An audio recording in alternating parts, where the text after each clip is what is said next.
Hello guys, very very good morning. সবাই কেমন আছে? আশা করি সবাই ভালো আছে এবং সুস্থ আছে। তো অভিজ্ঞতার ব্লগসে তোমাদের অনেক অনেক স্বাগত, অনেক ভালোবাসা দিয়ে আরেকটা নতুন ব্লগ নিয়ে চলে এলাম। যে যেখান থেকে দেখছো ব্লগটা, তোমাদের সবাইকে অনেক অনেক স্বাগত, অনেক ভালোবাসা। তো সকাল সকাল রান্না করলাম, মাছের ঝোল আর ভাত করলাম। দেখো তো, পেঁয়াজ কলি আলু বেগুন দিয়ে মাছের ঝোল করে নিলাম। তোমাদের দাদাভাই স্নানে গেছে, গরম জল করে দিলাম। দাদাভাই যাবে, মানে যাবে, বাড়ি যাবে। ব্যাগটা গুছিয়ে দিলাম, সব রেডি করে দিলাম। খালি ওষুধটা দেওয়া হয়নি, ওষুধটা দিবে। তো আমি ওখানে রেডি হয়ে যাবো, ওই লোকে খেতে দিয়ে আমি বেরিয়ে যাবো। তো চলো, আমি রেডি হয়ে নিই। ব্যাগটা গোছানো হয়ে গেলো, খালি একটা গেঞ্জি আর ওষুধ সোয়েটার দিয়ে দিলাম, কালিতে চলে আসবে। তো চলো পটাপট রেডি হয়ে নিও। স্নান থেকে আস্তে আস্তে আমি রেডি হয়ে নিই, খেতে দিয়ে আমি বেরিয়ে যাই। বাবান পড়তে গেছে, বাবান এখন আসেনি। বাবান একটু মনটা খারাপ, বাবানেরও যাওয়ার ইচ্ছা ছিল, বাট পরীক্ষা বলে আমিও যাচ্ছি না সেই কারণে। তো চলো রেডি হয়ে নিই। হ্যালো ফ্রেন্ডস, এসছি অনেকক্ষণ হয়ে গেল লাঞ্চে। দেখতে পাচ্ছি আজকে আমি শ্যাম্পু করেছি, যা আছে আছে দেখা গেল। তারপর ফার্স্ট এসে ঘরটা মুছে নিলাম, স্নানে গেলাম। এক বালতি জামা কাপড় কেচেছি, জামা কাপড়গুলো এখনও মেলা হয়নি। দেখো, জামা কাপড়গুলো কেচে নিয়ে এলাম। স্নান হয়ে গেছে, পুজো দেওয়া হয়ে গেছে। এখন কাপড়গুলো মেলে, এখন আর খাবার টাইম হবে না, পরে এসে খেয়ে যাবো। রেডি হয়ে বেরিয়ে যায়। চলো আগে মেলে দিয়েছি, এখন কথা বলছি না, রাখছি। হ্যাঁ, পরে কথা হবে। হ্যালো ফ্রেন্ডস, তো চা নিয়ে চলে এলাম। দেখো আমার বাবা কেক কাটছে, হ্যাপি বার্থডে হচ্ছে।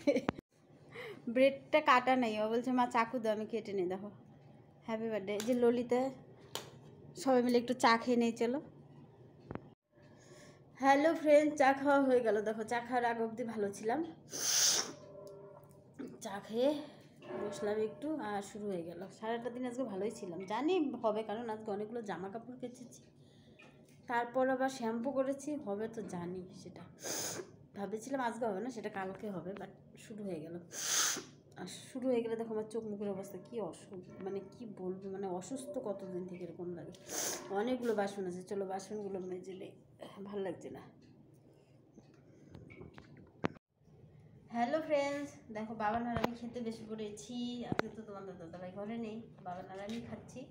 আলু সেদ্ধ নিয়েছি, বাবান বললো আলু সেদ্ধ, পেঁয়াজ ভাজা, একটু লঙ্কা ভেজে নিয়েছি। বাবানের জন্য একটু ডিম পোস আর একটু মাছের ঝোল আছে।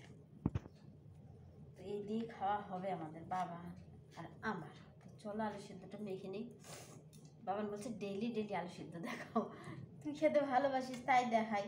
আমি তো বললাম অন্য কিছু বলি না, আমি আলু সেদ্ধই খাবো, আমারও ভালো লাগে আলু সেদ্ধ। তোমাদের দাদাভাই ঘরে থাকলে তো কিছু একটা সবজি বা কিছু একটা করতাম, বাট মাছের ঝোল আছে আর একার জন্য কী করবো বলো। তো চলো খেয়ে নিই। হ্যালো ফ্রেন্ডস, তো চলো, বাবান তো ঘুমিয়ে পড়েছে অনেক আগেই, নিজে বিছানা করে আজকে ঘুমিয়ে পড়েছে।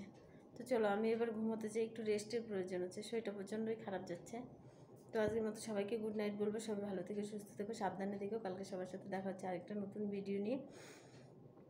যারা এখনও চ্যানেলটাকে সাবস্ক্রাইব করেনি, সবাই চ্যানেলটাকে সাবস্ক্রাইব করে আমার বন্ধু আমার পাশে থেকো। Thanks for watching, good night, ta-ta, by.